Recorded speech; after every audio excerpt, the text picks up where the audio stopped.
नमस्कार दोस्तों, मेरा नाम है गगन और स्वागत है आपका आज की इस वीडियो में, जहां पे मेरे पास में है BMW F450 GS। BMW की वो बाइक जो कि बहुत सालों से, एक्चुअली बहुत महीनों से लोग इंतज़ार कर रहे थे कि अब आएगी अब आएगी अब आएगी कब आएगी। 420 CC twin parallel twin engine के साथ में आने वाली ये बाइक जो है मेड इन इंडिया है, डिज़ाइन जर्मनी में की गई है BMW के द्वारा। और काफ़ी कुछ चीज़ें हैं इसके बारे में जो रीज़न रहा है कि लोग इसका इंतज़ार कर रहे थे। पहले थोड़ा सा इंट्रोडक्शन आप ले लो, उसके बाद में हर एक चीज़ को हाथ लगा के बताने वाला हूँ कि कौन सी चीज़ बढ़िया लग रही है, किस में मज़ा नहीं आ रहा है और चलाने में कैसी है। चलिए।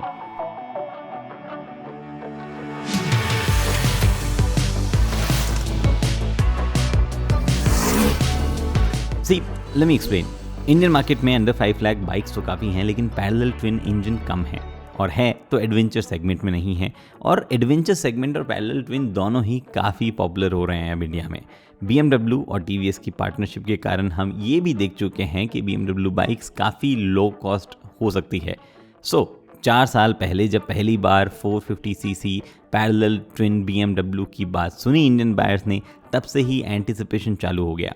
कट टू अप्रैल 2026, 4,70,000 की स्टार्टिंग प्राइस पे F450 GS इंडियन मार्केट में आ गई है। और मैं आज आपको टॉप एंड वेरिएंट चला के बताने वाला हूँ कि कैसी लग रही है bike. That variant by the way cost 5,30,000 ex showroom. Okay जी, तो चाबी से शुरुआत करते हैं। चाबी कुछ ऐसी दिखती है। BMW जो है उसका लोगो यहाँ पे बना आता है। बहुत ही स्वीट स्मॉल सी चाबी आपको यहाँ पे देखने को मिलती है। और इस चाबी को हम यहाँ पे लगाते हैं और इसको ऑन कर देते हैं, एक्सेसरी मोड पे रखते हैं, क्योंकि उसके बाद में आप जो ये एक्स फैक्टर वाली DRL जलती हुई देखोगे, ये एक्स सिग्नेचर है BMW GS का। एनीवे, अब यहाँ पे एक एक करके बात करते हैं। थोड़ा सा लंबा भी हो सकता है बाइक के हिसाब से वीडियो, क्योंकि काफ़ी सारी चीज़ें बात करने के लायक है और पहली बार इंडिया में बन के हर चीज़ पार्ट जो है वो यूनिक है, मतलब दो नया बनाया गया है, तो उस हिसाब से काफ़ी सारी इन्फॉर्मेशन जो है वो मुझे देनी है। बट आप प्लीज़ थोड़ा सा दूर जाइए, हम आपको बाद में मौका देंगे। मुझे पता है डेफिनेटली सूसू करने होगा बाइक पे। एनीवे, तो यहाँ पे जो है क्या चीज़ें मिलती है, सबसे पहले इधर से मैं शुरुआत करता हूँ, ठीक है। ये आपको मिलता है मैक्सिस का टायर, ये ऑफ रोड टायर जो आप यहाँ पे देख पा रहे हो। This is for the top end variant and second top variant. 3 variant मिलेंगे, बेस, एक्सक्लूसिव और ये ट्रॉफी एडिशन। अब ये वेरिएंट जो है तीनों के तीनों, उसमें लोअर वेरिएंट को छोड़ के ऊपर ये टायर आएगा जो कि 119 इंच के टायर्स है। 19 इंच का ये एल्यूमिनियम व्हील है यहाँ पे, यस दिस इज़ एल्यूमिनियम। और आपको ऑप्शन मिलता है as an accessory, as an optional चीज़ कि आप उस पर स्पोक व्हील भी लगवा सकते हो। बट ये वाले जो है आपके पास में यहीं पे ट्यूबलेस उसमें भी आएगा स्पोक में, और उसमें भी है। उसके बाद में 43 mm डायमीटर वाले ये आपको अपसाइड डाउन फोक्स दिख रहे हैं। KYB के सस्पेंशन है। 180 mm का ट्रैवल जो है वो इनका है। रियर का भी 180 mm का है। बट अगर आप लोअर वेरिएंट लोगे तो आपको ये जो कंप्रेशन और रीबाउंड एडजस्टमेंट जो है वो नहीं मिलेगा फ्रंट में।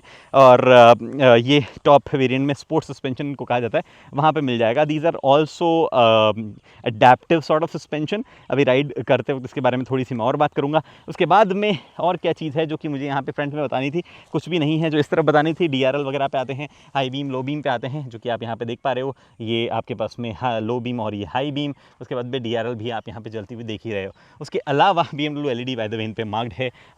F450 ब्रांडिंग यहाँ पे है और BMW लोगो इधर देख पा रहे हो। देयर इज दिस रेडिएटर नीचे की तरफ, ये एल्यूमिनियम का इंजन गार्ड जो है वो भी ट्रॉफी एडिशन, जो टॉप एंड एडिशन है, इसमें है। अदरवाइज आपको जो है मिड जो एक्सक्लूसिव है उसमें ABS प्लास्टिक का मिलेगा और उससे नीचे वाले में आपको नहीं मिलेगा। और ये जो आप देख पा रहे हो यहाँ पे हॉर्न, एक चीज़ और, ट्रेलिस फ्रेम। अब ये स्टील ट्यूब फ्रेम जो आप यहाँ देख पा रहे हो, ये वाइट में अभी आपको टॉप एंड में ही मिलेगी रैली एडिशन में, अदरवाइज वाइट में नहीं है, ब्लैक होगी। और एल्यूमिनियम स्विंग आर्म आप देख पा रहे हो। There is this bolted rear, ये फ्रेम जो है ये भी स्टील की ही है। और एक चीज़ ये कि हॉलो जो स्विंग आर्म है और काफ़ी लाइट है, ये भी BMW ने क्लेम किया है। देखते हैं चलाते वक्त कैसे डायनेमिक्स वगैरह फील होंगे।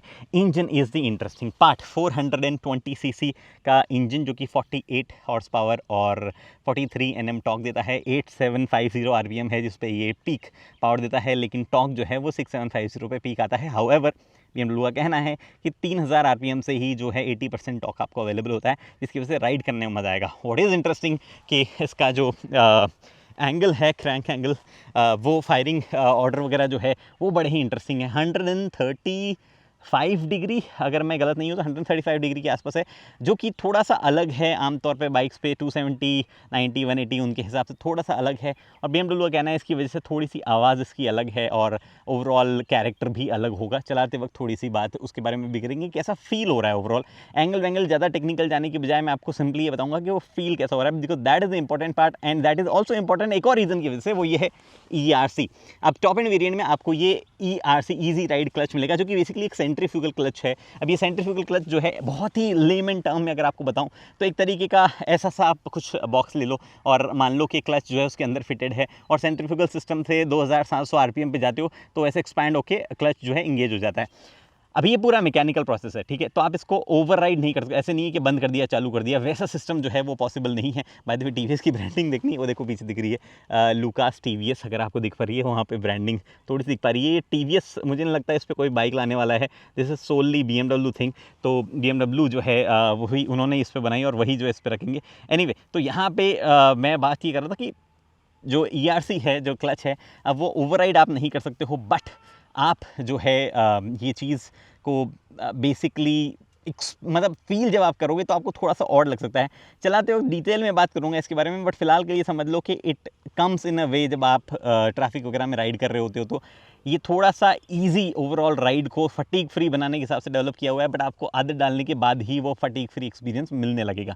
एनीवे, रियर जो है वो एडजस्टेबल रहेगा, रीबाउंड जो है एडजस्टमेंट वो आप यहाँ पे देख सकते हो, और रियर जो है वो सारे वेरिएंट में एडजस्टेबल रहेगा। 180 mm का ट्रैवल पीछे भी है, और ये इंजन जो है स्ट्रेस मेंबर है इस पूरी चैसी का, जो कि अगेन आप देख ही पा रहे हो यहाँ पे।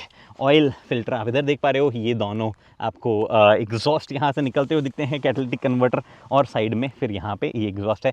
आवाज़ सुनाऊँ मैं आपको? वैसे तो आवाज़ सुनाना ऑलमोस्ट इलॉजिकल होता है, क्योंकि ऑडियो में जो एक्सपीरियंस है वो एक एक्चुअल एक्सपीरियंस में थोड़ा डिफर करता है, बट अगर मैं दूर से आपको सुनाऊँ तो कुछ इस तरीके की फील है आवाज़ की। और ये बाइक थोड़ा इस एंगल से रिफाइंड फील होती है, लेकिन जब आप यहाँ पे बैठते हो तो थोड़ी सी लाउड फील होती है। थोड़ा सा अलग अलग कैरेक्टर्स का है ज़रूर, बट मिक्स मैच है। आप खुद जब इन पर्सन सुनोगे तो आप ज़्यादा बेटर जज कर पाओगे। मुझे ऐसा बहुत ज़्यादा बढ़िया भी नहीं लग रही सुनने में, और ऐसा भी नहीं है कि कुछ ज़्यादा ऑफ मूड हो गया, वैसे वाली चीज़ है। बट कई एक्सेसरीज आपको देखने को मिलेगी, जिसमें से आप इंजन गार्ड, साइड में लेग गार्ड्स वगैरह जो है वो भी इधर माउंट कर सकते हो। BMW देगा ऑफिशियल एक्सेसरी, BMW ने यहाँ पे लिखा भी है, कभी यहाँ पे कपड़ा वपड़ा मत रखना, विनाइल बैग वगैरह, क्योंकि इंजन काफ़ी नज़दीक है और फायर जो है उसके चांसेस हो सकते हैं। एनीवे, फिलहाल आपको और क्या बताना था मुझे, यहाँ पे कुछ और चीज़ है इससे पहले कि I go towards, these are the indicators जो कि आप यहाँ पे देख पा रहे हो। और एक बार हैज़ार्ड लाइट जलाता हूँ मैं। हैज़ार्ड लाइट मैंने चलाई, and if I take the key out, yes, hazard light जलती हुई रहेगी अगर मैं चाबी बाहर निकाल लूँ तो, और अगर मैं इस बटन को अभी दबाऊँ तो ये बंद नहीं होगी, आपको चाबी लगानी ही पड़ेगी। देखो, ये फीचर समझाता है कि हैज़ार्ड लाइट जो है वो सिर्फ रुकी हुई गाड़ी के लिए है, या बहुत ज़्यादा जब आप ब्रेक हार्ड लगाते हो तब यूज़ करने लायक चीज़ है। ये जला के नहीं चलानी होती है, प्लीज़ अंडरस्टैंड। एक ना ओवरऑल राइडिंग कम्युनिटी जो है, ऐसे तो बहुत ज़्यादा राइडिंग ग्रुप्स वगैरह जो है अपने आप को थोड़ा सा जो कहते हैं ना सोफिस्टिकेटेड और बहुत ही अलग दिखाना चाहते हैं, बट ये चीज़ क्यों नहीं समझ पाते हैं वो? Please try to understand, hazard lamp चलाते वक्त नहीं चलाने की होती है, ठीक है। उसके बाद में हम यहाँ पे आते हैं, ये जो टिंटेड वाइज़र है ये भी टॉप एंड का पार्ट है। बेस वेरिएंट में वाइज़र नहीं आएगा, मिड वेरिएंट में आपको क्लियर वाइज़र देखने को मिलेगा। ये थोड़ा सा ऊपर भी है वाइज़र। उसके बाद में दीज वाइट गार्ड्स और ये वाइट पेंट स्कीम, ये भी टॉप एंड का पार्ट है। मिड में यहाँ पे आपको ब्लैक कलर के मिलेंगे नकल गार्ड्स। ये स्क्रीन 6.5 इंच की स्टैंडर्ड है, मैट फिनिश है, वेरी नाइस, बहुत बढ़िया लग रही है ओवरऑल। लेकिन उससे पहले स्विच गियर पे आ जाते हैं। यहाँ पे एडजस्टेबल क्लच लीवर आपके पास में है, ये मल्टी सेलेक्ट डायल है, ये हीटेड ग्रिप का कंट्रोल है, हैज़ार्ड लाइट का कंट्रोल है। This is basically one button जो कि DTC कंट्रोल है। अगर आप इसे दबा के रखोगे तो यहाँ वार्निंग देखोगे कि ऑन है या नहीं है। डायनामिक ट्रैक्शन कंट्रोल की मैं बात कर रहा हूँ। यहाँ पे आपके पास में ये डायल जो है मेन्यू वगैरह एडजस्ट करने के लिए आपको ये मिलता है, और ये आपके पास में ऑटो कैंसलिंग विंकर्स मिलते हैं, ब्लिंकर्स मिलते हैं, या कह लो इंडिकेटर जो कि नाम है। यहाँ पे हॉर्न जो कि ठीक ठाक लाउड है, एल्यूमिनियम का ये पूरा का। अब इस पर कोई भी राइजर्स नहीं लगे हुए, राइजर्स भी लगवा सकते हो आप, but this is the aluminium handle bar जो कि आप इधर देख पा रहे हो। एक और चीज़ मुझे यहाँ पे कुछ हाईलाइट करनी थी जो कि मैं भूल रहा हूँ, एक्चुअली साइड हाईलाइट हाईलाइट करनी थी कि ब्रेक लीवर जो है वो भी एडजस्टेबल है। यहाँ पे आपके पास में इंजन किल स्विच वगैरह है, स्टार्ट भी इधर ही है, और ये मोड है जो कि आप मल्टीपल मोड्स में से आप टॉगल करने के लिए यूज़ कर सकते हो मोड बटन। अब मोड जो है वो टॉप एंड में है आएंगे आपको सबसे ज़्यादा।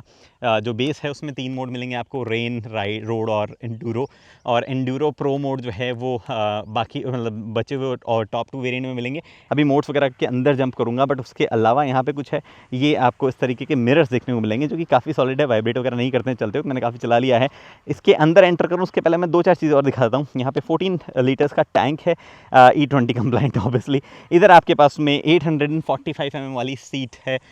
ये सीट जो है अगर आप लोअर हाइट चाहिए 15 mm और हो जाएगी, 835 या 830 हो सकती है, बट उसके लिए आपको अलग सीट लगवानी पड़ेगी। और आपको अगर ज़्यादा हाइट चाहिए, रैली सीट चाहिए, तो उससे और ज़्यादा 15 mm या 10 mm और बढ़ जाएगी। बट आई थिंक मेरे हिसाब से ये ही थोड़ी ऊंची है, तो मैं तो लोअर प्रेफर करूँगा, बट उसका कंफर्ट कैसा होगा ये मुझे फ़िलहाल नहीं पता है। एनीवे यहाँ पे कुछ और चीज़, जी हाँ, लोअर वेरिएंट में आपको फुट पैक्स जो है वैसे नहीं मिलेंगे, नॉर्मल वाले मिलेंगे, बट यहाँ पे ये एंडूरो पैक्स एंड एंडूरो फुट पैक्स इनको कहा जाता है, वो देखने को मिलते हैं। क्विक शिफ्टर स्टैंडर्ड है, नहीं एक्चुअली क्विक शिफ्टर स्टैंडर्ड है, हाँ क्विक शिफ्टर स्टैंडर्ड नहीं है, जो शिफ्ट असिस्ट प्रो है, जिसको क्विक शिफ्टर मेरे ख्याल से वो स्टैंडर्ड नहीं है, I just tell you, but ये टॉप एंड वेरिएंट में है। मैं यहाँ पे लिख दूंगा कि वो स्टैंडर्ड है या नहीं है। टॉप एंड वेरिएंट में तो देखने को मिलता है, और साथ ही में मैग्नीशियम, मैं बताना भूल गया आपको, मैग्नीशियम इस्तेमाल किया। Bye the way engine is just 46 kg। ये बाइक जो है 178 kg की है, लिक्विड मतलब फुल ऑयल वगैरह सब कुछ डला हुआ जो पेट्रोल वगैरह, और अदरवाइज 164 समथिंग किलो की है, और ड्राई में। और इंजन जो है 46 kg के आसपास ही है, which is quite light actually. उसके अलावा यहाँ पे कुछ और चीज़ें नहीं है जो कि मुझे बतानी थी, सब कुछ नॉर्मल लग रहा है। कुछ और ऐड चीज़ जो यहाँ पर, हाँ एक्सेसरी में आप जो है इसको एलुमिनियम का भी ले सकते हो, फिलहाल this is solid ABS plastic. I think यहाँ पे कई जगहों पे हुक्स भी दिए गए हैं आपको। रियर में BMW मोटराड यहाँ पे लिखा हुआ है, and this is how the tail light looks. Indicators इधर है, और इंडिया में साड़ी का कंपल्सरी है तो वो यहाँ पे लगाया हुआ है। रियर टायर्स अगर आपको जानने हो क्या साइज़ के हैं, तो they are 17 inches wheels, but आपको साइज़ है तो 130-80 ये टायर साइज़ है। और 240 mm का डिस्क यहाँ पे पीछे है, और यहाँ पे जो है ये 310 mm का फ्रंट में आपको डिस्क देखने को मिलेगा। उसके अलावा कोई चीज़ है जो मैं भूल रहा हूँ, ऑब्वियसली ड्यूअल ABS है, सिंगल तो नहीं होगा। और राइड मोड वगैरह में वो चीज़ें जो है थोड़ी बहुत चेंज भी ऑल्टर भी कर सकते हो। क्या क्या है राइड मोड में वो आपको बताता हूँ मैं, ठीक है। Let me start this. Actually start करने की ज़रूरत नहीं है, हर चीज़ जो है आप ऐसे ही कर सकते हो। एक प्रॉब्लम है इस बाइक में, ठीक है, वो मैं बताता हूँ क्या। न्यूट्रल में है, पीछे जा रही है, मेक सेंस। गियर में डाला मैंने फर्स्ट गियर में, ये फर्स्ट गियर में, गाड़ी अभी भी पीछे जा रही है क्योंकि क्लच जो है वो तो डिसंगेज ही रहता है, ऑब्वियसली इंगेज तो रहता नहीं है, और चालू नहीं होगी, आपको न्यूट्रल करनी पड़ेगी चालू करने के लिए। मैंने कहा भाई गियर डाला मैंने, and I can see this is how the centrifugal clutch system works. मैंने क्लच नहीं हाथ लगाया है, बट फिर भी चल रही है बाइक। एनीवे, तो फिलहाल जो है मैं आपको इंजन जो है उसको करता हूँ बंद, और आगे इन्फॉर्मेशन वगैरह पे आते हैं कि क्या चीज़ें कैसी लग रही है। थोड़ा सा मेरे को एडजस्टमेंट चाहिए प्रॉपरली आपको दिखाने के लिए। तो ये आप RPM मीटर यहाँ पे देख ही पा रहे हो, और स्विच से टॉगल जो मैं करता हूँ, तो माय व्हीकल है यहाँ पे आपके पास में स्पोर्ट जो इन्फॉर्मेशन है बेसिकली यहाँ पे आपको चाहिए। Sport kind of odo sorry display आ जाती है, जिसमें टैकोमीटर है आपके पास में, आपको DTC ब्रेक वो सब चीज़ें उसकी इन्फॉर्मेशन दिख पा रही है। और अगर आपको चाहिए तो पीछे आप आओ, then there is navigation, media और टेलीफोन। ये आप BMW ऐप से जो कनेक्ट करोगे तब दिखेगी। BMW कनेक्टिविटी आती है इसमें, यानी कि इसको आप जो है वाया ऐप कनेक्ट कर सकते हो। BMW का जो ऐप है उसके थ्रू सेटिंग्स आते हैं। सेटिंग्स में आता हूँ उससे पहले मैं वापस पीछे लेके जाता हूँ, और माय व्हीकल जो है उसमें इन्फॉर्मेशन है काफ़ी सारी, वो भी दिखाता हूँ, जो कि बेसिकली यहाँ पे कूलिंग टेम्परेचर देख पा रहे हो, रेंज देख पा रहे हो, बैटरी वोल्टेज जो है वो भी आपको यहाँ पे दिख पा रहा है। उसके बाद में आपको इधर जो है ऑन बोर्ड कंप्यूटर, ये मैंने अभी थोड़ी बहुत चलाया, उसकी इन्फॉर्मेशन आपको यहाँ पे दिख रही है। Then there is trip computer, और ये सर्विस रिक्वायरमेंट है। अब ये ट्रिप कंप्यूटर जो है मैंने जब लास्ट रीसेट किया था 3:08 पे तब से है, और ये जो है ये लास्ट रीसेट से है। उसके बाद में कहाँ और क्या दिखाना चाहता था मैं आपको, यहाँ पे एक और चीज़ दिखाना चाहता था, हाँ वहाँ पे सेटिंग्स में मैं आना चाहता था। और सेटिंग जो है उसमें जब मैं आता हूँ तो सेटिंग्स में सबसे पहली चीज़ है vehicle settings. Lot of settings actually, इसमें काफ़ी सारी चीज़ें देखने को मिलेगी आपको। राइड मोड प्री सिलेक्शन, क्या क्या राइड मोड जो है वो होने चाहिए, और एंड्यूरो जो है उसकी कॉन्फ़िगरेशन भी आप यहाँ से कर सकते हो, जिसमें इंजन में आपको इंजन को किस मोड में रखना है, रेन में, रोड में, या उसके बाद में DTC जो डायनेमिक ट्रैक्शन कंट्रोल है उसको किस मोड में रखना है, वो भी आप यहाँ से कर सकते हो। Then there is ABS mode, ABS कैसा चाहिए आपको वो भी कर सकते हो, जिसमें आपको लिखा हुआ भी इन्फॉर्मेशन भी यहीं पे कि कौन से में क्या होता है।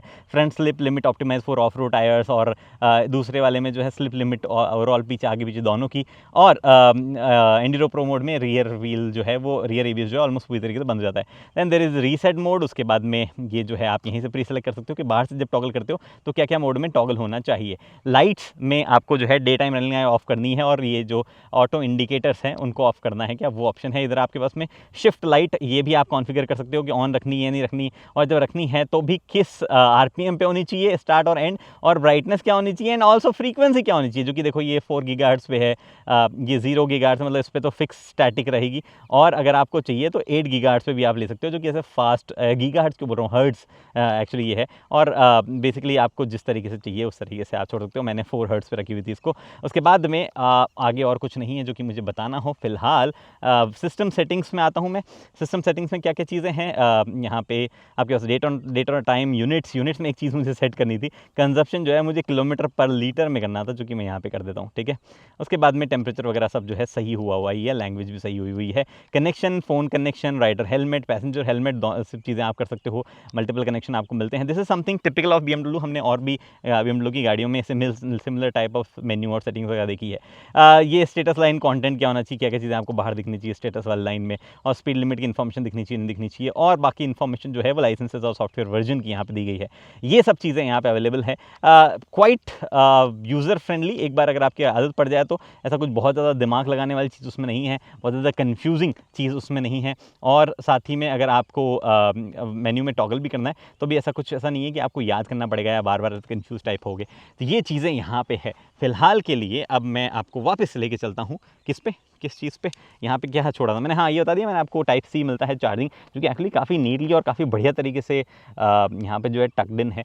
और एक्सेसरी में आपको अगर नेविगेशन वगैरह कुछ यहाँ पे डिस्प्ले वगैरह या फ़ोन वगैरह टांगने के लिए रह जाइए तो उसमें भी एक एक्सेसरी आती है जो कि आप लगाते हो, जिसमें स्पेस में जो है आप फर्दर कुछ ऐड कर सकते हो। बाकी जो इसमें नेविगेशन दिया है वो फ़ोन के बेसिस पे ही चलता है, जो BMW ऐप है उसके बेसिस पे ही। BMW मोटराड यहाँ पे लिखा हुआ है। This is the fuel tank. अगर आपको खोल के देखना है तो 14 लीटर का कुछ खोल के दिखाने लायक चीज़ तो नहीं है।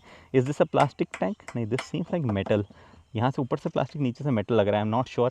E20 है तो प्लास्टिक होने का ज़्यादा सेंस बनाता है, अदरवाइज़ करोड़ वगैरह जो है ओवर द टाइम हो सकता है, क्योंकि एथेनॉल के साथ में। एक तो यार ये तो बड़ी प्रॉब्लम होगी इसमें ना, अब क्योंकि क्लच जो ऑब्वियसली वैसे नहीं काम करता है जैसे गियर में आप डाल के अगर कहीं रोकना चाहो तो there should be some locking mechanism, brake locking mechanism, जो कि नहीं है। गाड़ी अगर आप कहीं अपहिल पे पार्क करोगे तो पीछे रोल डाउन मतलब पीछे रोल कर सकती है, which is technically not right I believe. थोड़ा सा उसके बारे में सोचना चाहिए था, या कुछ है जो मुझे समझ में नहीं आ रहा है। मेरे ख्याल से तो कुछ नहीं है, अगर होता तो अब तक मुझे पता चल ही जाता। हमें बहुत ज़्यादा टाइम अनफॉर्चुनेटली इस बाइक के साथ में नहीं मिला है, तो फटाफट कंटेंट भी शूट करना है, फटाफट राइड करके भी एक्सपीरियंस करनी है बाइक। तो मैं बहुत ज़्यादा ऑफ रोड भी इसके साथ में नहीं कर पाया हूँ, लिमिटेड ही कर पाया हूँ। एनीवे फ़िलहाल जो है वॉक अराउंड के हिसाब से तो यही चलाता हूँ मैं इसको, उसमें थोड़ी बहुत बची हुई इन्फॉर्मेशन देता हूँ आपको। ओके, तो एक एक करके शुरू करेंगे, ठीक है।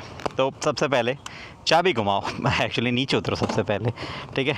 बाइक काफ़ी ऊंची है, there is no doubt about it. 845 mm की ग्राउंड क्लियरेंस है, जो कि अपने आप में काफ़ी ऊंची है। There is no main stand, side stand है, काफ़ी लंबा है। थोड़ा बहुत ऑफ रोड सिचुएशन में पार्क करना थोड़ा ट्रिकी हो सकता है, बस स्टिल फाइन। अगर आपको चाहिए तो आप ऐसे करके भी क्लाइंब कर सकते हैं इस पर, बट इतनी बड़ी नहीं है। मैं ऐसे करता हूँ, मैं 5 फुट 8 इंच का हूँ, और मेरा एक पाँव अगर पूरा टिका है तो दूसरा थोड़ा सा ऐसे रहेगा, या दोनों पाँव जो है थोड़े थोड़े पीछे से उठे होंगे।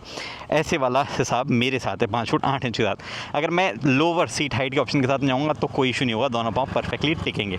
उससे नीचे आपकी हाइट है तो प्रॉब्लम होगी, और अगर आप 6 फुट के हो तो आप कंफर्टेबल महसूस करोगे इस बाइक पे, ठीक है। स्टार्ट करो बाइक को। Engine can not run side stand extended. Engine अगर साइड स्टैंड अगर आपका अंदर लगा हुआ है तो you can start in first gear, but आपको क्लच इंगेज करना पड़ेगा। सिंपल सा सिस्टम है क्लच का। जब आपकी बाइक खड़ी रहती है तब भी क्लच जो है हटा हुआ रहता है और आपकी गाड़ी रोल बैक कर सकती है, मतलब इंजन जो है वो होल्ड नहीं कर सकता आपकी बाइक को। और चालू क्यों नहीं होता जब अगर आपका क्लच डिसंगेज ही है तो, बिकॉज चालू करते ही रेव करोगे तो गाड़ी आगे चली जाएगी वगैरह वगैरह, थोड़ा सेफ्टी के हिसाब से। तो क्लच आपने जब दबाया तो बाइक एज्यूम करती है कि आपके पास कंट्रोल है तो बाइक चालू हो जाएगी। मैं अगर अब छोड़ दूँ कोई इशू नहीं है, गाड़ी अभी भी फर्स्ट गियर में है। I can change and come in neutral, I can rev, ठीक है। और मैं रेव करते करते भी डाल तो सकता हूँ मैं फर्स्ट गियर में, बट वहाँ पे एक झटका आएगा। जैसे मैं फर्स्ट यहाँ ट्राई करता हूँ, ये देखो ये झटका आएगा। अब ये झटका और कई चीज़ें ऐसी BMW ने ऑब्वियसली अपने R&D में ध्यान रखी है, पर किस लेवल पे ध्यान रखी है उसकी बात करते हैं, यानी कि ओवरऑल स्मूथनेस कहती है। मैं फर्स्ट गियर में हूँ, as soon as I cross 2700 RPM centrifugal clutch जो है वो इंगेज होने लगता है। उससे पहले अगर मैं मूव करना चाहूँ मैं नहीं हो सकता, मतलब मैं चाहे क्लच का कुछ कर दूँ या कुछ भी कर दूँ, उससे पहले गाड़ी बाइक मूव नहीं होगी। अगर मैं कार है मेरे पीछे, उसको मैं जाने देता हूँ। अगर मैं चाहूँ कि मैं ओवरऑल ऑपरेशन को स्मूथ रखूँ, मतलब जो पिकअप का ऑपरेशन है, तो डेफिनेटली स्लोली अगर मैं जब एक्सेलरेट करता हूँ तो स्मूथ, अगर एक्सेलेटर इनपुट है तो स्मूथ ही रहेगा, कोई झटका नहीं है। बट अगर जैसे ऐसे कर दूँ मैं, ठीक है, इस पॉइंट पे अभी तो एक्चुअली क्लच काफ़ी गर्म हो गया है तो झटके नहीं दे रहा, कभी कभार झटके भी दे देता है। ये देखो इस पॉइंट पे झटका भी आता है, बट मोस्टली आपको आदत पड़ जाएगी स्मूथली पिकअप करने की, कोई भी इशू आपको किसी तरीके का नहीं होगा। और may be if you want कि नहीं मेरे को तो थोड़ा सा व्हीली पॉप करनी है, ऐसा कुछ करना है, तो you can definitely go in higher RPM and फिर क्लच जो है अपने आप से छोड़ सकते हो। जैसा मैं अभी यहाँ पे, ये actually wheelie control, traction control on हुआ है, किस मोड में वो डिपेंड करता है व्हीली कब कर पाते हो कब नहीं कर पाते हो। बट एनीवे व्हीली करना मकसद ये था आपको बताना कि इट इज़ पॉसिबल। अब आगे चलता हूँ, मैं आपको बताता हूँ ओवरऑल एक्सपीरियंस, उसके अलावा कैसे लग रहा है, गुड साउंड। एनीवे तो यहाँ पे अब जब आप चला रहे हो उस सिचुएशन में, सिटी में जब आप हो, तो कुछ चीज़ें मेरे पास बताने की, बट मैं उस चीज़ की बाद में बात करूँगा, ERC की बाद में बात करूँगा। लोअर वेरिएंट में ERC नहीं भी आता है, लेकिन इंजन सेम आता है, वही 48 हॉर्स पावर मिलते हैं, वही 43 Nm टॉर्क मिलता है, और आपको जो है ऑलमोस्ट सिमिलर सस्पेंशन सेटअप मिलता है। तो कैसा फील होती है बाइक बिना ERC के? ERC की बात अब मैं एंड में सिटी में जाके करूँगा, फिलहाल यहाँ चलाता हूँ। It is one gem of a engine, जिस तरीके से ये पावर डिलीवर करता है। सी, नहीं फ़र्क पड़ता क्रैंक एंगल क्या है, कैसी आवाज़ ये कर रहा है, मेरे लिए इंपॉर्टेंट ये है कि जो पावर डिलीवरी है वो कैसे हो रही है। और पावर डिलीवरी के मामले में बहुत ही कमाल चीज़ है। आगे स्कूटर पे बिना हेलमेट के बच्चे और एक मैडम है, तो धीरे से निकलते हैं, उसके बाद मैं आपको फिर से बताता हूँ। एनीवे, सो जब आप फुल थ्रॉटल घुमाते हो, this is the feeling that you get as engine keep revving, there is very linear power delivery, बहुत ही बढ़िया। टॉर्क की कमी लोअर एंड में नहीं फील होती honestly, it is just brilliant the way it engine behaves। हाँ, थोड़े से वाइब्रेशन है, बहुत ज़्यादा तो नहीं है, वाइब्रेशन की बिल्कुल कंप्लेन नहीं करनी चाहिए, but you feel the engine because of these vibration, और वाइब्रेशन हल्की फुल्की है, इतना स्मूथ नहीं है। जो थोड़ी सी चीज़ आपको पसंद शायद नहीं आएगी वो है स्मूथनेस, और जो हार्श कैरेक्टर है इंजन का, वो एक चीज़ है जो आपको थोड़ी सी कम पसंद आएगी। When you are on higher RPM, जैसा अभी मैं हूँ, लेट्स से 5000 RPM के ऊपर को हायर RPM हम मानेंगे, जब आप उस सिचुएशन में हो वहाँ पे आपको क्विक शिफ्टर में कोई खास दिक्कत नहीं होगी, स्मूथ फील होगा वो। आपको नई क्लच जो है इस्तेमाल करना है, आप जो है जैसा मैंने दिखाया अभी, मैं हायर RPM का I can shift up, I can shift down, it is just brilliant the way quick shifter works higher RPM पे। लोअर RPM पे you will feel the problem. Lower RPM और ये जो ERC है, easy ride गलत, उसकी मैं अभी सिटी में जाके बात करूँगा, बट हाईवेज वगैरह पे overall it is just nice. जो आपको टायर्स मिलते हैं, ये cleated tyres, off road centric tyres जो यहाँ पे लगे हुए, व्हाट अ ब्यूटीफुल सनसेट भाई साहब, मज़ा आ गया देख के। जो टायर्स मिलते हैं आपको बढ़िया से ऑफ रोड में, वो आपको ऑन रोड थोड़ा सा कम मज़ा देंगे। मैं पहले थोड़ा सा ऑफ रोड सेक्शन पे चल लेता हूँ। Let's put the bike in Enduro pro mode. थोड़ा सा थ्रॉटल आपको क्लोज करके रेव करना पड़ेगा और मोड चेंज हो जाता है।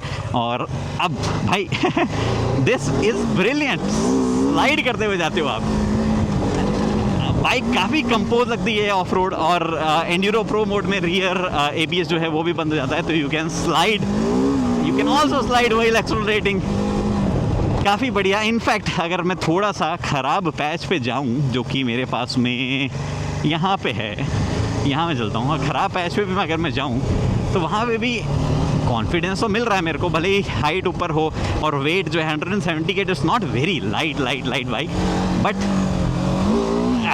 क्या बात है।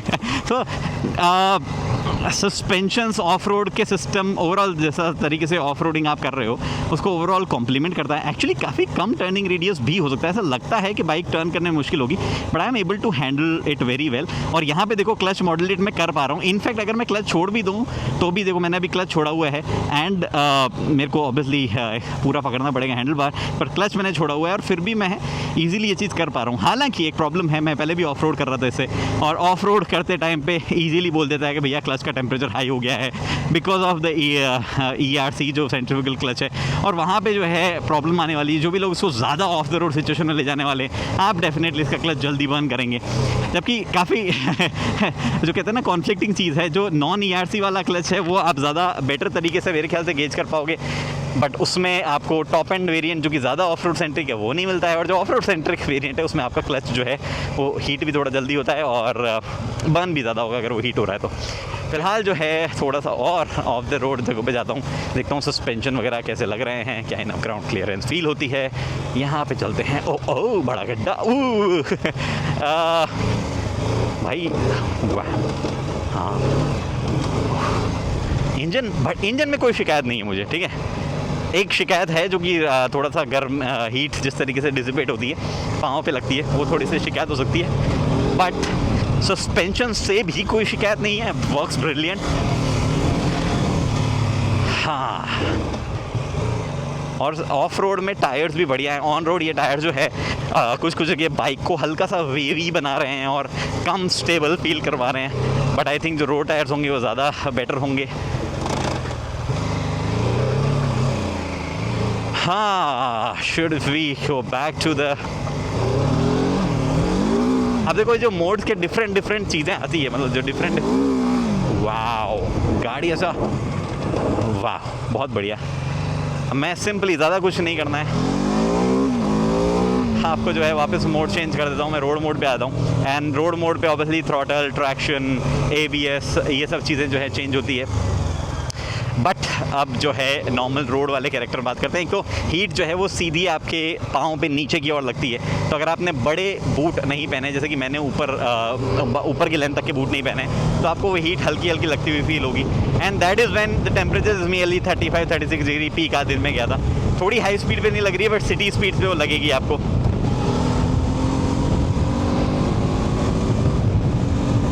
ये बाइक ओवरऑल क्रूजिंग के हिसाब से बहुत मज़ेदार हुई, बहुत अच्छी चल रही है ये, बट इसके जो टायर लगे हुए हैं वो ऑन रोड क्रूजिंग को उतना ज़बरदस्त सपोर्ट नहीं कर रहे हैं। मैं भी change the tyre, road centric tyre बहुत ही कमाल फील होंगे इस पर। ये जो करंट टायर्स है ये तो थोड़े से वेवी सी फील करवा रहे हैं बाइक को। देखो अभी मैं 4th गियर में हूँ, ठीक है, and if I try very hard obviously इसमें इंडिकेशन वगैरह भी आएगा। लेट्स से मैं 5th गियर में चला गया, देयर विल बी इंडिकेशन कि लोअर गियर में आप जाओ। अभी तो नहीं आया, बट कभी कभी आ जाता है वो इंडिकेशन कि आप एक्चुअली मैं काफ़ी लो चला जाऊँगा तब आता है वो। जैसे अब जो काफ़ी लो स्पीड है तो ये बता रहा देखो recommended to select a lower gear. और अगर मैं ऑलमोस्ट स्टैंड स्टिल स्पीड पर जाऊँगा तो बाइक बोल देती कि भैया आप तो बहुत हाई गियर में ऊपर लेने की कोशिश कर रहे हो, drive select first gear to drive off. हो जाएगी ड्राइव ऑफ आपके 6th गियर में भी करने को तो, बट क्लच आप ज़्यादा बर्न करोगे, बहुत ज़्यादा लोड क्लच पे डालोगे। So it is better that you always select the right gear और क्लच वाली हैबिट आप बनाए रखो। और आपको क्रूज़ करने में टॉप स्पीड इसकी बाय द वे 165-64 के आसपास होगी। मैं बिल्कुल टेस्ट नहीं कर पाऊँगा, ना ही मेरे को रोड पे टेस्ट करनी है इसकी, ना ही मेरे पास एक्सप्रेसवेज है जहाँ पे मैं थोड़ा सा स्पीड से ऊपर चला जाऊँगा और टेस्ट करके बता दूँ आपको। बट फिलहाल तो 15 kpl की माइलेज दिखा रही, but I am pretty sure ये रोड पे नॉर्मल जब आप चलाओगे 95 समथिंग तो आपको 26 के आसपास की माइलेज दे देगी, 26-27, जैसा कि मैं थोड़े से अपने रास्ते पे टेस्ट कर पाया था। हेलमेट लगाना चाहिए, गोवा में बहुत प्रॉब्लम है। मैंने पता है एक एक्सीडेंट देखा है गोवा में, एक बंदे ने हेलमेट लगाया था बट वो सस्ते वाला लगाया था तो गिरने से पहले हेलमेट खुल गया था। गाइस प्लीज़ वियर हेलमेट, मतलब ये आपकी सेफ्टी का है। वैसे तो मेरे को लगता है गवर्नमेंट को सीट बेल्ट और हेलमेट पे स्ट्रेस देना बंद कर देना चाहिए, बिकॉज आप रेकलेस अगर चलाओ उस पर ज़्यादा रेस्ट्रिक्शंस होनी चाहिए बजाय कि आप खुद की सेफ्टी ना रखो। बट फिर भी मतलब एज ए देखो होती है थोड़ी सी इनकन्वीनियंस वगैरह पर, गर्मी वगैरह लग सकती है, but eventually it is important actually. Anyway so वापस मैं आता हूँ, अब सिटी स्पीड्स वगैरह पे बात करता हूँ कि कैसे क्या चीज़ें फील होगी। हाँ देखो ERC सेंट्रीफ्यूगल क्लच जो है वो, अब मैं 6th गियर में हूँ, मैं ज़्यादा रेव एग्रेसिव तरीके से चलाना पसंद नहीं करता हूँ सिटी वगैरह में, मेरे को लो RPM पे बाइक रखनी है। यहाँ पे आपको बड़ी प्रॉब्लम होने वाली है। देयर इज़ अ पॉइंट जहाँ पे इंगेज नहीं होता है गियर, लेट्स से मैं 4th गियर में आता हूँ, 3rd में आता हूँ इनफैक्ट। अब मैं ये 2nd गियर में डेफिनेटली ये चीज़ कर सकता हूँ, ठीक है। तो अभी गियर डिसंगेज हुआ है और डिसंगेज होते ही थोड़े से व्हील फ्री हो जाते हैं, और उसके बाद में मैं जब वापस जाता हूँ तो व्हील जो है कनेक्टेड रहते हैं इंजन से, तो थोड़ा सा फील अलग होता है। और इस पॉइंट पे 2700 से 3100 RPM के आसपास मैं एक्सेलरेटर मैंने थोड़ा सा खींच रखा है, बट फिर भी क्लच एंगेज है, तो मेरे को फीलिंग आती है कि क्लच के साथ में चला रहा हूँ मैं। ओनली आफ्टर 3200-400 RPM मेरे को जो है पूरा कनेक्शन बैठा हुआ लगता है। द थिंग इज़ कि आपके दिमाग में ये चीज़ उस तरीके से नहीं है। अदरवाइज़ में क्या होता है, क्लच अगर मैंने हल्का सा भी दबा रखा है, मेरे को दिमाग में फेड है कि मैंने क्लच दबा रखा और मेरे को कैसी फीलिंग आएगी। अभी यहाँ पे वो फीलिंग नहीं है, वो डिस्कनेक्ट जो है वो आ जाता है, और ये डिस्कनेक्ट जो है इसकी आपको आदत डालनी पड़ेगी। और अगर आपके पास में ये एक मात्र बाइक है तो फिर तो प्रॉब्लम नहीं होनी चाहिए, बट इन केस आप कोई भी और बाइक चलाते हो तो ये डिस्कनेक्ट जो है आपको काफ़ी ऑड फील होगा। और मोस्टली हम लोग यही करते हैं, मतलब मैं तो अपने आप को इसी RPM बैंड में पाता हूँ। 2nd गियर में इधर उधर नेविगेट कर रहा हूँ 20, 25, 30 की स्पीड के आसपास, और वहाँ पे जो है क्लच फ्रीक्वेंटली इंगेज डिसंगेज होगा। हाँ, मैं डेफिनेटली 1st गियर में आके जो है थोड़ा सा और बाइक पे कम लोड डाल के काम चला सकता हूँ, बट 1st गियर भी इतना ज़्यादा लो नहीं है कि मतलब मैं 20 की स्पीड कर रहा हूँ तो क्या वो 4000-5000 RPM पे चले जाए। वहाँ पे भी इतना ज़्यादा लो उसको नहीं रखा गया, जो कि एक्चुअली किया जा सकता था एक ऑफ रोड सेंट्रिक बाइक में। मेरे ख्याल से कम लोड वो ओवरऑल क्लच प्लेट पे आता। एनीवे, वाओ, बहुत पुराने ज़माने की बस। इन बसों से तो कोई दिक्कत नहीं है, हमारी बाइक्स और कार जो है वो BS6 होनी चाहिए भाई साहब, उनमें लगाओ दुनिया भर के catalytic converter, EGR VGR। Anyway, so okay, so अभी देखो मैं आपको एक और चीज़ समझाता हूँ। हाँ, 2nd gear, I will put it in 1st gear, ठीक है। 1st गियर पे ये आपको नॉर्मल RPM नहीं फील होंगे, ठीक है। You would want to upshift. मैं 2nd में आ गया। हाँ, एक तो और चीज़, क्विक शिफ्टर जब आप लो RPM यूज़ करते हो तो उसमें झटका है, उसमें ना स्मूथनेस कम है, एंड देयर यू वांट कि मैं क्लच से शिफ्ट करूँ, और इवन क्लच से भी जब करते हो तो एक आवाज़ ही है गियर चेंज में। But the real issue is the ERC again, जो जिस तरीके से मैं चाहता हूँ कि मैं कंफर्टेबल RPM को फील कंफर्टेबल कहाँ कर रहा हूँ, मैं लगभग 2000 RPM के आसपास कर रहा हूँ, बट वहाँ पे क्लच एंगेज नहीं रहता है। इस जगह there is no clutch engage, I am see there is little bit of input जो मैं दे रहा हूँ, बट उससे कोई फ़र्क नहीं पड़ रहा। जबकि यही इनपुट मैं अबव 4000 RPM दूंगा तो देखो फील आ रहा है। थोड़ी सी, मैं कैसे समझाऊँ आपको, ये चीज़ जो है आपको चलाते वक्त ही प्रॉपर्ली समझ में आएगी। इस जस्ट की आदत पड़ने वाली बात है, बट इवन इफ आदत पड़ गई तो आप जो है क्लच ज़्यादा बर्न करोगे, this is pretty much sure मेरे एक्सपीरियंस में तो। और थोड़ा सा क्लच इंगेज डिसंगेज होता है तो हल्का सा लीवर पे भी आपको पता चलता है, लोअर स्पीड पे। हायर स्पीड पे इट इज़ ऑल मक्खन जिस तरीके से। Bye the way, suspension, seat, इसकी तारीफ़ करनी पड़ेगी मुझे। सस्पेंशन अच्छे फील हो रहे हैं, इवन सिटी रोड्स पे भी, गोवा में थोड़े थोड़े पैची रोड्स भी है, और सीट भी मेरे को कोई भी फटीग ऐसा फील नहीं हो रहा है। वेरी गुड सीट हाइट, थोड़ी सी ज़्यादा है seat height, but overall seat is very nice, मुझे कोई भी इशू नहीं हुआ है उसमें। मैं फटाफट गियर अप करना चाहता हूँ because of the engines noise और हार्शनेस और जो फील होती है, मुझे लगता है मैं हायर RPM पे आ गया हूँ। मैं फटाफट स्मूथनेस चाहता हूँ। होंडा 500X चलाई थी मैंने, क्या स्मूथ ही इंजन था भाई साहब उसका। हाँ, बाय द वे क्लच जो है बहुत ज़्यादा हैवी भी नहीं है, बहुत ज़्यादा लाइट भी नहीं है। ग्लव्स में वैसे लाइट ही फील होता है, ग्लव्स में थोड़े से हैवी क्लच भी जो है उतने हैवी फील नहीं होते हैं, तो ये भी एक रीज़न है कि you should wear gloves. Indicator उधर का है और भैया कभी भी इधर मुड़ सकते हैं, but I will gun it. How's the brakes, मुझे लगता है काफ़ी ज़्यादा ABS फटाफट काम करता है, but again I should not जज बिकॉज अभी जिस टायर्स हुए उस हिसाब से रोड पे तो थोड़ा सा देखो। रिकमेंडेड सेलेक्ट लोअर गियर, अगर आप टाइम पे देख लो इन चीज़ों को तो फिर तो कोई इशू नहीं है। See I want to overtake now, मेरा क्लच पूरा एंगेज नहीं है, I have to down shift and then only. तो हायर थोड़ा सा एग्रेसिव नेचर से चलाओगे तो आपका क्लच भी अच्छा रहेगा और आपको डिस्कनेक्ट भी फील नहीं होगा, और थोड़ा सा आप कम एग्रेसिव तरीके से चलाते हो तो आपको डिस्कनेक्ट फील होगा। फिर कंक्लूजन क्या है, देखो this is a good bike and there is no doubt about it, लेकिन कुछ चीज़ें हैं जो कि मेरे को थोड़ी और बेटर चाहिए थी, या एक्सपेक्टेशंस मेरी थोड़ी सी ज़्यादा थी और वहाँ पे डिलीवर नहीं हुआ है। जिसमें सबसे पहले रिफाइनमेंट है। इंजन जो है उतना रिफाइन नहीं है जितना मैंने उम्मीद करी थी होगा। आज के टाइम पे ऑलमोस्ट सारे इंजन रिफाइन हो रहे हैं, चाहे वो इंडियन मैन्युफैक्चर के हों, जर्मन के हो, जापानीज़ के तो शुरू से ही रहे थे। In fact some of the Chinese, भले ही वो कहीं और देश की ब्रांडिंग चिपका के आए थे होंगे, वो भी काफ़ी रिफाइन हो रहे हैं, तो थोड़ा सा रिफाइनमेंट के मामले में बेटर हो सकता था इंजन। दूसरी चीज़ जो मुझे लगा वो ये ERC जो है ये काफ़ी कंफ्यूजिंग हो सकता है, और स्पेशली वो लोग जो कि मोस्टली सिटी में चलाने वाले हैं उनको थोड़ा सा तकलीफ देह लग सकता है और आदत नहीं पड़ने वाली चीज़ हो सकती है। और ज़्यादा प्रॉब्लमेटिक तब हो सकता है जब आप कोई दूसरी बाइक भी रेगुलरली चलाओगे, क्योंकि वहाँ पे तो नॉर्मल ऑपरेशंस रहेगा, और यहाँ पे मेरे को ना ये थोड़ी सी IMT जैसी सी याद दिलाता है कि कैसे IMT जब चलाते थे कार्स में तो आप जो है सिर्फ एक ही कार चला सकते थे, दूसरी चलाने में आप कन्फ्यूज़ हो जाते थे, या फिर दूसरी कार की वजह से IMT में कन्फ्यूज़ होते थे। यहाँ पे बस वो ठीक है कि IMT में आप रुक ही जाते थे, आपको करना ही पड़ता था जो गाड़ी कह रही है वो, यहाँ पे थोड़ी देर में खुद से हो जाता है। It's just connect that is missing. However, अगर बिना ERC के अगर टॉप एंड वेरिएंट आए तो वो एक अच्छा प्रोपोजिशन हो सकता था, जो कि अभी फ़िलहाल नहीं आएगा। फ़िलहाल के लिए आपको टॉप एंड जो लेना है वो ट्रॉफी एडिशन जो है वो आएगा ERC के साथ ही। उसके साथ में आप मतलब अगर आप वो नहीं लो तो आप मिस क्या करते हो, ये पेंट जो आप मिस करते हो, आप स्पोर्ट्स सस्पेंशन मिस करते हो, एल्यूमिनियम गार्ड मिस करते हो, जो कि आप बाहर भी लगवा सकते हो, बट वो सस्पेंशन और वो चीज़ें, वो पैकेज अगर बिना ERC की पे आ जाए तो ज़्यादा बेटर चीज़ होगी। एनीवे, फिलहाल इस वीडियो में इतना ही। मेरा ओवरऑल इंप्रेशन ये है कि मस्त बाइक है। प्राइस जो है वो आप देख ही चुके हो, उसके बेसिस पे आप जजमेंट करो। फिलहाल जब मैं ये बात रिकॉर्ड कर रहा हूँ मुझे प्राइस नहीं पता है, मुझे 4 घंटे बाद में पता चलेगी। तो फिलहाल वीडियो में इतना ही। उम्मीद करता हूँ वीडियो पसंद है, लाइक शेयर सब्सक्राइब आप कर सकते हो। अगली वीडियो दोस्तों हेलमेट पहनिए, सीट बेल्ट पहनिए, सुरक्षित चलिए। धन्यवाद।